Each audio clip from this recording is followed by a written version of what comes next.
For more on this, I'm joined by Chris Doyle. He's a Middle East commentator and director of the Council for Arab-British Understanding, and he joins us from Rome. Welcome, Chris. So Trump has said that Israel may be winning militarily, but is, quote, losing the war of public relations, and is no longer in total control over Congress. So what is your assessment of this shift in the president's comments on Israel?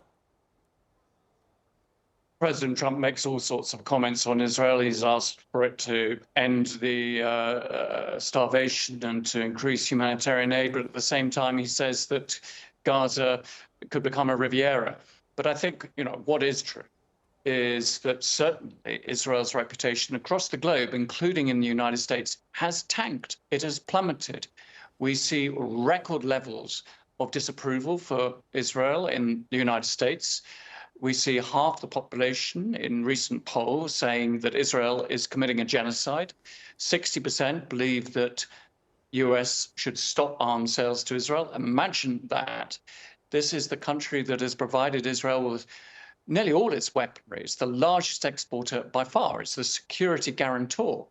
And across the world, we are seeing governments, even those typically friendly to Israel, who have been openly critical, and with very good reason, at a time when the IPC has just declared that a famine is now in state of play in Gaza City and in other areas, and it will imminently arrive across the rest of the Gaza Strip. Of course, Israel's reputation is plummeting. And it's not a public relations issue. Let's be very clear about this. Its image, its reputation is plummeting because it is perpetrating genocide. It has brought about a famine in 2025. It is stealing land in the West Bank and jeopardizing any chance for peace. It's killed tens of thousands, injured hundreds of thousands of Palestinians. So this reputation is thoroughly deserved. The real question is, why do governments do so little at a time of such horrific violations of international law?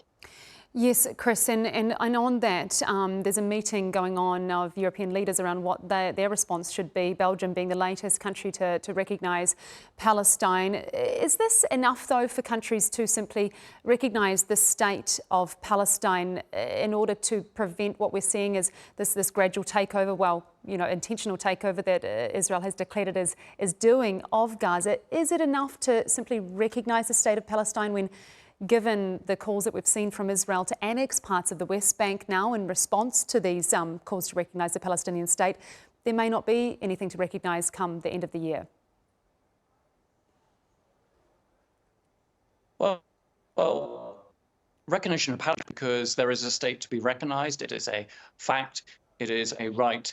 It is not punishment for Israel. So let's separate that off from the very serious situation that we see in Gaza, where the only international response that will have any chance of pressuring Israel to stop will be forms of sanctions, will be forms of disinvestment, will be making clear it cannot be a business as usual relationship with the state of Israel. So if you get to that point, if you have European states and others like Canada, Australia, and New Zealand doing that, imposing sanctions, then you have a chance.